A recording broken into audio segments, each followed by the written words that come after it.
एक गांव में जगन नाम का एक भिखारी अपनी लड़की गोरी के साथ रहा करता था। गोरी की मां की मृत्यु गांव में फैली हुई महामारी से हो चुकी थी। जगन को आंखों से कम दिखता था, इस वजह से उसे कुछ काम भी नहीं मिल पा रहा था। आखिर वो मजबूरी में पेट भरने के लिए गोरी को अपने साथ भीख मांगने गांव में लेके जाता था। गोरी को भीख मांगना पसंद नहीं था, उसको पढ़ाई करना पसंद था। जब भी गोरी अपने पिता के साथ गांव में भीख मांगने सरपंच के घर जाती थी, तब सरपंच के बेटे राजू को पढ़ाई करते हुए देखकर गोरी को बहुत बुरा लगता था। वो मन ही मन सोचती कि काश मैं भी पढ़ाई कर सकती। सरपंच की पत्नी रोज गोरी को देख के ताना मारती थी। उस दिन सरपंच की पत्नी राजू को बोली कि दरवाजे पर जो भिखारी आया होगा उसे बासी खाना दे और जाने को बोल।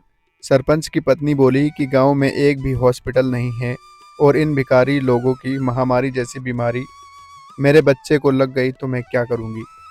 इन सब बातों को सुनकर वो बहुत दुखी हो गए और घर चले गए। अगले दिन गोरी बोली, बाबा, गांव के सब लोग हमारे पास से दूर क्यों चले जाते हैं? हम इतने बुरे हैं क्या? उसके पिता उसे बोले, अरे नहीं बेटा, बुरेपन के विचार हमारे गरीबी में और लोगों के विचारों में है। फिर गोरी बोली कि बाबा, एक दिन मैं डॉक्टर बनूंगी और आपकी आंखों का इलाज करूंगी।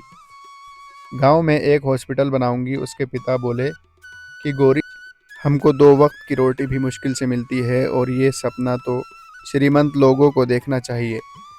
उसके पिता उसे कहने लगे कि बेटा, मैंने तुम्हारे लिए कुछ भी नहीं किया और ना ही कुछ कर सकता हूँ।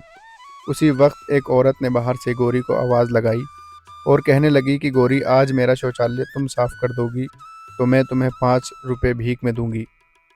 ना चाहते हुए भी गोरी ने उस औरत की बात मानकर शौचालय साफ कर दिया। जाहिर सी बात है, इस काम को करते हुए गोरी को बहुत बुरा लग रहा था। उसे बेइज्जती सी महसूस हो रही थी। गोरी ने निश्चय किया कि वो अब किसी भी तरह डॉक्टर बन के ही दिखाएगी। फिर एक दिन गोरी उसके पिता को लेकर मंदिर गई और उस मंदिर के पास एक रहीम चाचा रहते थे। गोरी उसके पिता को रहीम चाचा के पास छोड़कर आई। कुछ दिन खुद खिलौने बेचकर पैसे कमाने लगी। एक दिन गोरी गांव की शिक्षिका रेनू दीदी को मिली और गांव की सरकारी स्कूल में पढ़ने के लिए जाने लगी। रोज़ गोरी स्कूल में से आकर खिलौने बेचकर पैसे कमाती और अपने पिता को भी संभालती। गोरी रात रात भर पढ़ाई करके स्कूल में अच्छे मार्क्स लाके पास होने लगी। यह सब देखकर सरपंच की पत्नी और गांव वाले आश्चर्यचकित हो गए। वो सब गोरी और उसके पिता जगन से जलने लगे। सरपंच की पत्नी सोचती कि यह भिखारी लड़की कैसे पढ़ाई करके डॉक्टर बनती है, मैं भी देखती हूँ। गोरी हर साल अच्छे मार्क्स लाकर पास होने लगी और रेनू दीदी उसे पढ़ाई में मदद करने लगी। धीरे धीरे साल बदल गया और गोरी अब बड़ी हुई और उसने अपनी मेहनत से पढ़ाई पूरी की। आगे डॉक्टर का शिक्षण और आगे कॉलेज में एडमिशन लेने के लिए उसने एग्ज़ाम दी और उस एग्ज़ाम में गोरी टॉपर बनी। उसकी सफलता से रेनू दीदी और उसके पिता बहुत खुश हो गए। गोरी उसके पिता को बोली, बाबा, मुझे स्कॉलरशिप मिली है। पर गोरी को आगे की पढ़ाई के लिए दूसरे शहर में जाना पड़ रहा था।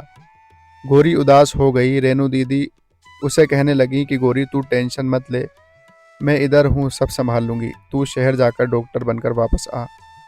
रेणु दीदी ने बाप की जिम्मेदारी ले ली, इसलिए वो निश्चित होकर पढ़ाई करने के लिए चली गई। बहुत समय बीत गया पर गोरी की कुछ खबर नहीं आई। कुछ साल बाद गांव में फिर से महामारी की समस्या आई। कई गांव वालों के साथ गोरी के पिता और सरपंच का लड़का राजू भी महामारी के चपेट में आ गए और शहर जाकर हॉस्पिटल में भर्ती हुए। पर कई दिनों से वहां डॉक्टर ही नहीं आए। अब उदास होकर भगवान से प्रार्थना करने लगे। अचानक एक नर्स उधर आई और बोली, आपको चिंता करने की कोई ज़रूरत नहीं है, क्योंकि सरकार की तरफ से शहर की सबसे बड़ी डॉक्टर इनका इलाज करने आ रही हैं। ये खबर सुनकर गांव वाले बहुत खुश हो गए। हॉस्पिटल के सामने बहुत बड़ी कार आकर रुकी और उसमें से एक डॉक्टर नीचे उतरी। तब गांव के सरपंच ने उस डॉक्टर का माला पहनाकर स्वागत किया। जब डॉक्टर उनके पास आई तो सब आश्चर्यचकित हो गए। वो डॉक्टर कोई और नहीं, ये तो वही लड़की थी जिसे वो भिखारन गोरी के नाम से जानते थे। उसने अपने पिता का आशीर्वाद लिया और सब गांव वालों का इलाज करना शुरू किया। गौरी के इलाज करने के कुछ दिन बाद सब गांव वाले बीमारी से ठीक हो गए। उसने उसके पिता की आंखों का ऑपरेशन किया और आंखों की दृष्टि फिर से उनको लौटा दी। गौरी की मेहनत से वो सब गांव वाले उस बड़ी बीमारी से बच गए। वैसे ही सरपंच और गांव वाले आपस में चर्चा करने लगे। गौरी पर उन्होंने जो अत्याचार किए थे उस पर उन्हें पछतावा होने लगा। सब ने गौरी से माफ़ी मांगी और माला पहनाकर उसके नाम का जय जयकार किया।